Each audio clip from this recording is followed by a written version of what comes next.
This week on the Dump and Change Show, we are very happy to welcome on a friend of mine and a new friend of the show, a sports betting analyst and personality for Fox Sports Radio. He makes appearances on Bally Sports as well, and on VSiN. Welcome to the show, our beloved friend, Jared Smith. Jared, what's going on? Johnny Keith, pleasure to be here. I love the name of this podcast, by the way. I think this is one of the more creative names I've heard in the space so far. It's definitely a metaphor for something, right? Dump and change is like what you do when you're trying to have a certain strategy in hockey. Like, walk me through like the what this means. Dump and change. So, I think in my mind, and Keith, I don't want to speak for you. You can attest to it after. Dump and change in hockey is when you don't necessarily like what you see, so you dump the puck in and you get off. So with betting lines, sometimes, if the value isn't there, you don't necessarily like what you see in a bet, so you go with something else. I like it. And Keith actually kind of coined it a couple episodes ago. He saw, what was it? What was the bet that you saw that you decided to? I think it was a Gaudreau bet, and then I changed it to McAvoy on a point. So I dumped that bet, and then I changed the other bet. Another reason in hockey you would dump and change is if you're just absolutely gassed. So let's say you're just losing a bunch of bets, you're just gassed, you're just dumping it, you're just changing it to something. You got to go back to Old Faithful. You put on the top line, you get them back out there. So we're dumping. I've been there before, many times, unfortunately. And we've been pretty cold lately, so there's a lot of pressure on you to come in and give us our hot streak or get us going a little bit into the weekend. But I also know it's a very busy time of year for you. You're a huge college basketball bettor, and the MLB is right around the corner. What is your nickname for the Nerfy? The Nerfy new? What is it? Nerfy Nymph. Nerfy Nymph. Okay. Nymph. I knew it was something. It's the alliteration that I love. And nymph is like this weird word for fairy. And, the emoji, the fairy emoji has gotten a lot of play. And it just, I forget. I think I came up with it last year and it just kind of stuck. So we're rolling with Nerfy Nymph. She is, or I guess they, I don't think they personify with a certain gender. They're kind of a they. They're very rested and ready for baseball season. We ran a lot of boosted Nerfy parlays with our good friend Jared Carabas last year at DraftKings. So very familiar with the Nerfy terminology. Not so much the nymph part, but they're fun. They're quick bets to kind of, they're what we call like those instant gratification bets that you bet. And then if you win, you keep that bankroll rolling. Maybe you want to bet on the next home run hitter. So we love the Nerfy. To me, 3 hours, 4 hours is too much. Now, I know their games are going to be shorter this year with the new rules, but I think it's a very good bet for what our generation is with gambling right now, which is you want to win or lose very quickly. You want that thrill. And I've lost Nerfy bets literally on the first pitch of the game before. Boom, home run, first pitch of the game, bet over. Move on, next bet.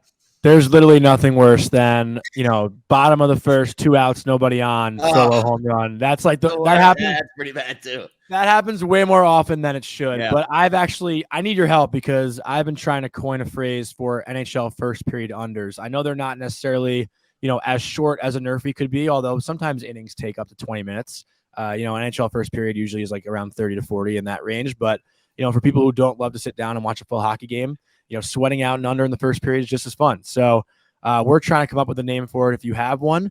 But also to that point, obviously you're big in the betting space, but you're not necessarily big in the hockey betting space. What is necessarily the turnoff, or what would you like to see change to get more involved in betting on hockey? Because we're trying to bring more popularity to it, and we'd love to get that outside perspective. I think the Lazzy was one I liked for you when we were when you were tweeting it out before. But I think also just in general, something around puck luck might be another interesting turn of phrase there for any hockey bets. But it's funny because I love betting hockey. I really do. And we talked about this before the show. Like I played hockey for years. Like that's me. I think I was age 10 as a goalie growing up. And I was a big Rangers fan growing up. And, I was in 94. I was 8 years old. And I remember jumping up and down on my bed when they won the Stanley Cup, and they had multiple playoff runs after that. They had Wayne Gretzky on their team in the 90s at one point. So it was an exciting time to be a hockey fan. And growing up, I certainly loved betting it, and I covered it a lot. I found this during my little excursion trip down memory lane. Like I covered Rangers games when I worked in New York City. This was the 2015 Eastern Conference Final, Game 7. I believe Ryan McDonough hurt his foot in warmups, and they had to like ice his foot down, and he didn't really skate that well. And the Rangers lost that game. Tampa Bay went on. I remember when they went to the Stanley Cup in 2014, the year before, and Jonathan Quick just completely slammed the door on him. So I've been a hockey fan and better my whole life, but now that I do this professionally, I really am kind of beholden to my sports seasons. And you get football that's August through February, and then you kind of transition into March Madness. That's, February and March. And then we get baseball season that's April, takes us through the summer. It doesn't leave a lot of gaps in my schedule to really spend the time needed to be very good and to be, let's be honest, I feel a responsibility based off of the people who follow me to give them the best information possible. And if I don't feel like I'm up to that quality in terms of how much time I can invest in each sport, I kind of feel dirty, I guess, in a sense, giving out bets. So I do look at hockey, I watch a lot of games. I do look at the markets, but it's not something that I give out on a daily or weekly basis because I just don't feel like I have enough time, the time necessary to really invest. So I rely on fantastic people like yourselves to give me information and to make it a little more enjoyable for me because the hockey postseason, I'm sure I'll be tweeting out some picks during the hockey playoffs, but the hockey postseason, I've said for years, is the best postseason in all of sports. There is no bigger gap between the regular season intensity and the postseason intensity. It's like a light switch goes on and the games just turn into these, just absolute heaters. So it's a fun sport to watch. It's a fun sport to bet. It's a fast sport. To attend it is fantastic. But in terms of giving out picks on a daily basis, I really just think it's time. I just don't have the time during the sport calendar to fit it in. Perfectly fair. I love to hear that you're a big fan and you had the facts to show it. So we know you're not messing around.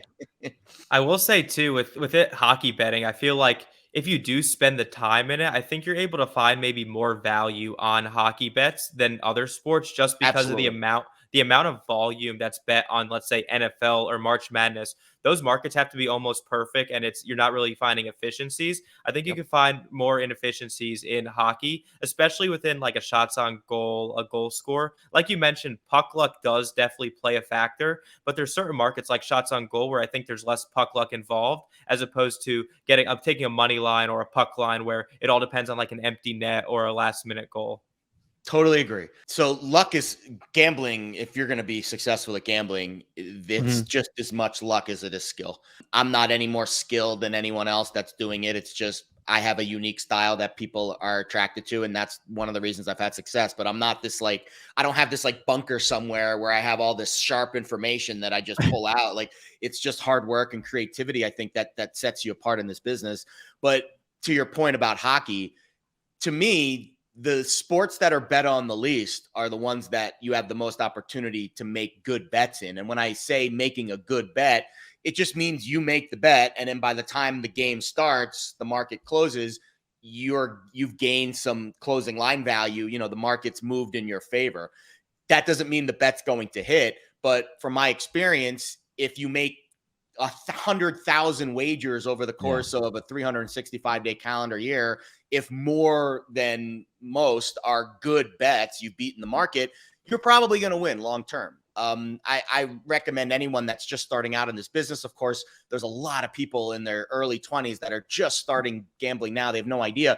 Don't be discouraged if you go a week and you don't win, because a week you're going to live for another 50, 60 years. A week is nothing. It's a drop in the bucket. Continue to be diligent with the research that you do and continue to try to make good bets day after day after day for months and years. And eventually over time, you'll start to see some, growth with your bankroll, just like going on a diet. You're not going to lose 20 pounds overnight. It takes time. It takes effort. It takes discipline. And to your point, again, the sports that are bet on the least, hockey being one, not as many eyeballs. The sports books aren't taking as much time to get the numbers right. And you will be able to make good bets over time if you pay attention to a lot of those markets. I will say too, I know shopping lines is obviously one of the biggest ways to find value. Just looking at 5 to 10 different sports books, they're not all going to be priced the same. So you're going to be able to beat line just on average. But then also a book like FanDuel, for example, which is the most popular sports book in the US right now, they have two separate markets where you can bet on anytime goal scorer and you can bet on over a half a goal. And those lines never add up. They're never the same. So you can always find value on one or the other. So I think, to like you said, the more that you're doing this, the better over time, the more value you're finding over time. It's all a probability game. So if you're betting on something that has plus value, you're saying that it's going to lose more than it wins. But if you're finding that value, you're beating closing line, you're going to win more than you lose. Yeah. It reminds me of a video game too, guys. Like, for those people growing up that were really good at video games, it's not like they had this incredibly skilled way of playing it. It was just time. They played it over and over again. And eventually you learn some of the little edges, the ways to cut corners and to find the cheat codes inside each video game. They weren't given to you. Like nowadays, I just watch a YouTube video and you can learn them all. But, to me, it's just the amount of time and energy you're willing to spend on these sportsbook sites, analyzing these markets. And then a lot of it's just common sense. Like you said, this price is this price is this, but they're the same bet. So let's go with the one that's the better price, right? Driving down the street, one gas station has $3 a gallon, the other gas station has $4 a gallon. Which gas station are you going to go shop at? Well, it's pretty obvious, right? So again, it's just all about time and being able to analyze things in a common sense way. Again, a lot of the professional gamblers, the best professional gamblers in Vegas, they're not smarter than you. They just work harder. And they find things before you do, and then they're able to get the best price. It's that discovery element. Like, back in the old 1850s when people came out west to go find gold in California, they were there first. And then they were the ones that got the gold first. And that's really the name of the game sometimes. It is interesting, too, when you talk about building a bankroll, because we live in a world right now, and I think we talked about that instant gratification where, you want to put that $5 parlay to win 100K. Like, that's what everyone wants to do, right? Sure. Like, everyone wants to hit that big bet right away, but bless you. But if you just go one by one, little by little, eventually that, all adds up. So you kind of got to look at it like it's investing. And I've, learned that recently. I was guilty of, I'm bored. I'm going to throw $20 on. I've been guilty of it too. Taylor Fritz to win a tennis match. I'm bored. I'm going to watch it, whatever. And, it's hard to grow out of that sometimes. But when you really look at it in that like business perspective, there is a lot of value to it. But I do want to put you on the spot because you did just say that you are a big hockey fan and there's nothing better than the Stanley Cup playoffs, but it is March Madness. So which one would you find cooler, hitting a buzzer beater in a March Madness game or scoring an overtime goal in a Stanley Cup playoff game? Oh, man. Wow. That's tough. Well, here's the thing. Buzzer beaters are very rare. In fact, last year in the entire tournament, there weren't any. Zero. The whole tournament. Really? Whereas as much as I love hockey and the playoffs and how awesome it is, because of how tight the games are, there's a lot of overtime games. So there's a lot more opportunities to score in overtime, even though there's more players on the team. There's more players, that have a chance to score. Whereas in college basketball, really only 7 or 8 players on each team will play on any given night. In hockey, it's more in the 20s. So again, there's more opportunities to score in playoff overtime, but there's more players on the ice. But there's so few buzzer beaters. And those buzzer beaters are literally iconic. Like, how many times do you see the Grant Hill, Christian Laettner play? Like, it's like a million times. So I would say the buzzer beater would be what I'd want as my legacy.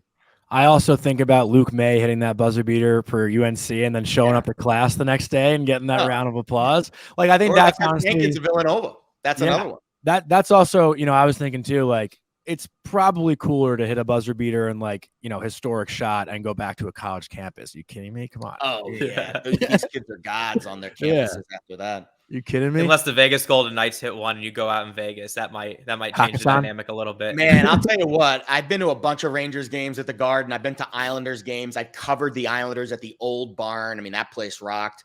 I haven't, the Vegas Golden Knights games here in town are a cut above in terms of the atmosphere. It is wild what they do for these games. And of course, there's a nostalgia factor to the old stuff at, the old barn and, the garden. But it's been a blast going to games out here. I'm going to another one next week. I'm seeing the Kings in town, big game for the division. And Jonathan we'll see if Jonathan Quick gets to start against his old team. I kind of hope he does. That's yeah, awesome. I went to a Vegas game last year, and they were playing the Coyotes, who weren't even good, and it was in April towards the end of the season, and it was still fully packed, sold out. The pregame awesome intro is unbelievable. The Golden Knights won like 7-0, and they were blowing them out, and people were staying until the end of the game. So I do see what you mean by a cut above. They have a huge home ice edge. I remember in the playoff run that they had to the Cup final, I mean, they would just get out and just bludgeon teams at home. And it's because of the atmosphere. I mean, and again, there's the not Vegas taking Blue anything away from all the other amazing venues that are out there in the hockey world, but there's an entertainment quality to Las Vegas that I think is unmatched. I've never been to Vegas still. I got to get there at some point. I mean, that's on you, Jay Laz. You got to get out here, bud. It's pretty pathetic. I'm a phony. Yeah. But, before we do wrap it up here, Keith, do you have any final questions or anything? No, I think we can maybe if Jared has a nice little bet for the weekend or for tonight, we'd love to kind of see where your head's at. Well, what I'm looking at the board now. Colorado, what is a $4 favorite against Phoenix? I mean, is there any, have you guys noticed this year? I noticed it last year, actually. The Whopper favorites, $4 or $5. There was some value on the underdog puck line. Oh, 2.5. Always Getting plus 2.5. Even the money line. Phoenix or the money line too. Well, that's really bold. But I would rather have those 2.5 goals in my back pocket, right? Like, what's Phoenix plus 2.5 tonight? Any thoughts there, guys? Lazzie's got him at plus 1.5. Yeah, you're probably getting plus 20 on that, right? Yeah, plus 142. They've also we talked about it before. They've only lost 2 games in regulation in the last 11. So there you go. They're looking pretty good. But that's a game that we did admit that we're probably not going to watch. But that's one of those games. Colorado's up 5-0 in the first period. I don't think you're not going to be feeling too good. That's one of those games you're at the urinal and you just check the score quick before you get back to the bar. There you go. Yeah, let's go Phoenix. I'll go a goal better. I think they keep it within 2. So I don't know. I'm sure probably like minus 120 or something like that, somewhere in that range for plus 2.5. I'll take Phoenix plus 2.5 tonight. I like it. All right, Jared. Well, we want to give you an opportunity also to plug, everything you're working on. I think I introduced like 5 different things when I introduced you. So I'm really busy these days. Every Saturday morning, 6 to 9 a.m. Pacific, 9 to noon Eastern, Fox Sports Radio. Myself, Brian Noe, and my fellow Penn State alum, Rich Ornberger. We do all kinds of stuff. We mostly football, but we'll mix in the college hoops and kind of the news of the day, news of the month type stuff. And then every weekend, usually I do at least 1 or 2 appearances on VSiN, the Vegas Sports Betting Information Network here in town. We broadcast live from South Point and Circa. It is an absolute blast. Circa looks sick. Doing shows Circa's in those casinos awesome. is so much fun.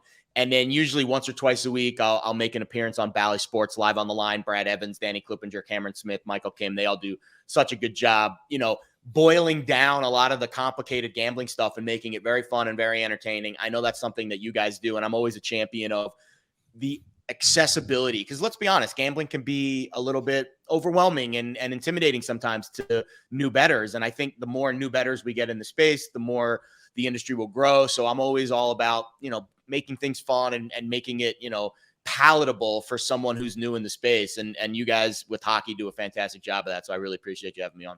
Thank you. Appreciate it. And I know you're not too busy to put up a couple shots. I've seen the videos of that lefty jump shot. I want to bet on the under 7.5 free throws made out of 10 for Jared Lee Smith. Oh, I do that every day. I finish my day with 10 free throws. Usually I'm about 70 to 80%. So I want a live stream of that. And I want to bet. I want to be able to bet on that. You can do that. Sounds like it'd be pretty even odds too. Yeah. The problem is I'm by myself, so I don't have you have to come to Vegas. You'll be my camera operator, and then you can record me, making free throws. That's why I get mad when these kids miss, because I know I can go to the line and knock you down, no problem. With 20,000 people watching? Yeah, absolutely. Let's do it. I got called onto the Brooklyn Nets court for like one of those. I had to make a layup, a foul shot, and a 3-pointer. I think it took me. Well, that's tough because you're running. Also, that's tough because when you're running, man, the cardio, my heart doesn't beat the way it used to back when I was in my 20s. But everyone talks about like, oh, I could do that. And then when you're actually on the court with like people in the stands, like it's fucking scary. Like, I don't care what anyone says. Half the people are gone at halftime taking a piss anyway. Not even I mean, granted, I was like 4 beers deep, but like, I would still. I think that might have had something to do with it too there, but maybe. But Jared, we want to thank you so much. And hopefully I can make it out to Vegas. Would love to catch a Golden Knights game for you. But thank you again. Appreciate it.